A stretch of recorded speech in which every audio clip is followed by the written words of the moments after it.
आज साधारणतः रात्री 9:30 ते 10च्या दरम्यान कोल्हापूर शहरामधील केशवराव भोसले नाट्यगृहाला आग लागल्याची माहिती समजली। त्यानंतर महापालिकेची अग्निशमन यंत्रणा स्पॉटवरती पोहोचली। महापालिकेच्या माननीय आयुक्त मॅडम आणि सर्व यंत्रणा या ठिकाणी स्थळी पोहोचली आणि त्यानंतर जवळपासच्या ज्या नगरपालिका आहेत, कागल, हातकणंगले, हुपरी, त्यासोबत पन्हाळा, वडगाव आणि इचलकरंजी असेल, त्या कॉर्पोरेशन असेल, सर्वांच्या अग्निशमन गाड्या, त्यासोबत एअरपोर्टची सुद्धा अग्निशमनची गाडी, MIDCची अग्निशमन गाडी सर्व आपण तात्काळ बोलवल्या। आता या सर्व अग्निशमन गाड्या या ठिकाणी आहेत। अग्निशमन जवान सर्व शर्थीचे प्रयत्न करत आहे आणि सध्या आग आहे ती आटोक्यात आलेली आहे।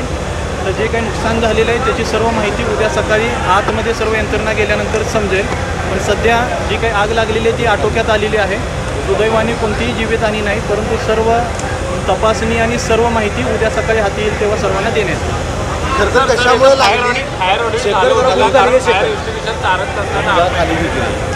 आता या सर्व गोष्टी आहेत त्या उद्या सकाळी सर्व अधिकृत माहिती आपल्या सर्वांना देण्यात येईल। आता सध्या जे प्राधान्य आहे सर्व प्रशासन, सर्व अग्निशमन जवान आग आटोक्यात आणणं आणि हे सर्व आता रात्रीची वेळ असल्यामुळे आतमधील जी परिस्थिती आहे ती लक्षात येत नाही, त्यामुळे सावधानतेने आग आटोक्यात आणण्याचा प्रयत्न केला जातो आहे। सर्व अधिकृत माहिती ती उद्या सकाळी आपल्या सर्वांना दिली जाईल। तर अशा प्रकारच्या अनेक ऐतिहासिक वस्तू कोल्हापूरमध्ये, त्यासाठी आता प्रिकॉशन काय घेतलं जातं? याबाबतच्या सर्व प्रिकॉशन किंवा प्रतिबंधात्मक गोष्टी करायच्या त्या सर्व गोष्टी केल्या जातील। आता प्राधान्य याच्यावरती कंट्रोल आणण्याचं आहे। उद्या सकाळी ही माहिती आणि बाकीच्या प्रिकॉशन घ्यायच्या तेही सर्व कारवाई प्रशासन करेल। अद्यावत अग्निशमन विभागाच्या गाड्यांची मागणी अनेक वर्षांपासून होत आहे, त्यामुळे कुठेतरी आग आटोक्यात आणण्यात अडथळा निर्माण होत आहे। या संदर्भात आता काय याबाबतची सर्व माहिती उद्या सकाळीच कळवण्यात येईल, परंतु अग्निशमनचे जवान तात्काळ माहिती मिळाल्यानंतर पोहोचलेले आहेत आणि सर्व काही चॅलेंजेस होते बाकीच्या सर्व गाड्या पोहोचून त्यांनी शर्थीचे प्रयत्न करून आग आटोक्यात आणलेली आहे। सर्व जी डिटेल माहिती आहे ती उद्या आपल्या सर्वांना अधिकृत मिळेल। आटोक्यात आणण्यामध्ये यश आलेले साधारणतः 1.5 तासामध्ये पूर्ण आग आटोक्यात आणण्यामध्ये प्रयत्न आले। सुरुवातीला 1 तास सर्व प्रयत्न होते आणि आग बाकी सर्व एरियामध्ये पसरू नये हाही प्रयत्न होता। दोन्ही बाजूनी अग्निशमन जवानांनी काम केलं। केशवराव भोसलेंची उद्या जयंती होती, त्यानिमित्ताने नाट्य या ठिकाणी स्पर्धा होणार होती, रिहर्सल देखील चालू होती। त्या ॲक्च्युअल उद्या संध्याकाळी एक कोल्हापुरातलाच एक भरतनाट्यमचा ग्रुप आहे, इव्हन म्हणजे त्यात 4 वर्षाच्या मुलींपासून वयोवृद्ध महिलांपर्यंतचा सगळा ग्रुप असेल। त्यांची शेवटची रिहर्सल म्हणजे आपण फायनल रिहर्सल जी म्हणतो रंगीत तालीम, ती इव्हन 9:30 पावणे 10 त्या लहान चिमुकल्या मुली अशा बाहेर पडल्या असतील आणि तेवढ्यात हा अपप्रसंग घडलेला आहे। अक्षरशः डोळ्यात जेव्हा मी पहिल्यांदा आमच्या डोळ्यात अक्षरशः पाणी थांबत नव्हतं। आम्ही नाही बघू शकत या गोष्टी, कारण की माझा नाही कलाकार म्हणून नाही बघू शकत।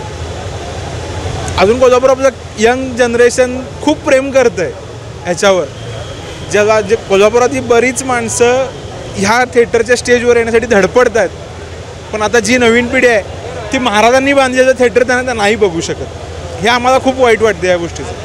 प्रशासनानं काहीतरी पटकन उपाययोजना करून लवकरात लवकर हे आमचं घर आम्हाला परत मिळवून द्यावं। सगळ्यात जास्त नाटक या ठिकाणी तुम्ही सादर केलेलं आहे, गेल्या अनेक वर्षांपासून आम्ही बघतोय की वास्तू आता आपल्या डोळ्यासमोर सगळ्यांच्या नष्ट होते। काय भावना आहे? भावना म्हणजे याच आहेत की ते काही घरापेक्षा काही वेगळं नाहीच आहे किंवा आत्माच आहे तो आपला। म्हणजे एक वेळ आम्ही घराकडे दुर्लक्ष करतोय, घरातनं सकाळी बाहेर पडल्यानंतर या रंगभूमीसाठी आम्ही अगदी झोपून देऊन काम करतो आहे आणि घराकडे जायचं कधी कधी लक्षातच राहत नाही। पण केशवराव भोसले नाट्यगृह हे आमचं ज्याला म्हणतात ना, हे मंदिर आहे आपलं आणि या मंदिरामध्ये आम्हाला सगळे आम्ही भक्त आहोत इथले, त्यामुळे रंगमंचाची सेवा करणं हेच आमचं कार्य आहे, याच्यापेक्षा वेगळं काय नाही। पण हे झालेली घटना जी आहे ती वेदनादायी तर आहेच, केवळ मीच नव्हे तर आमचे सगळे रंगकर्मी आज हा दुखवटाच आहे आमच्यासाठी।